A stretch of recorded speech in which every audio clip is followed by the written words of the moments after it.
சுட சுட சாதத்தில் இந்த நுரையீரல் கிரேவியை போட்டு பரட்டி சாப்பிட்டு பாருங்கள், அமிர்தமாக இருக்கும். வாங்க எப்படி செய்யலான்னு பார்த்துடலாமா?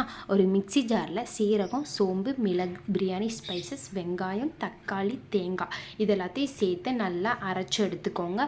அதுக்கப்புறம் மிளகாய்த்தூள் கொஞ்சம், மிளகுத்தூள் கொஞ்சம் சேர்த்து நல்லா ஃபைன் பேஸ்ட்டாக அரைச்சி எடுத்து வச்சுக்கோங்க. ஒரு குக்கரில் தேவையான அளவு எண்ணெய் ஊற்றிட்டு சோம்பு கொஞ்சம் போட்டு நல்லா பொரிஞ்சு வந்ததுக்கப்புறம் பெரிய வெங்காயம் சேர்த்து நல்லா வதக்கி விட்ருங்க. கூட இஞ்சி பூண்டு பேஸ்ட்டு சேர்த்து நல்லா பொன்னிறமாக வதங்கி வந்ததுக்கப்புறம் தேவையான அளவு உப்பு சேர்த்துட்டு நுரையீரலை நம்ம நல்லா கழுவி அதோடு சேர்த்துக்கோங்க. சேர்த்து நல்லா மிக்ஸ் பண்ணும்போது நல்லா பலூன் மாதிரி உப்பி வருங்க. இதை நல்லா மிக்ஸ் பண்ணிவிட்டு நம்ம அரைச்சி வச்சோம்ல பேஸ்ட், அதையும் இது கூட சேர்த்து நல்லா மிக்ஸ் பண்ணிடுங்க. மல்லித்தலையை தூவி விட்டு 10 விசில் கூட தாராளமாக வைங்க. இது சாதாரணமாக வேகவே வேகாது. அதனால் ஒரு 10 விசில் விட்டு இறக்குனீங்கன்னா நம்மளோட காரசாரமான நுரையீரல் கிரேவி ரெடி.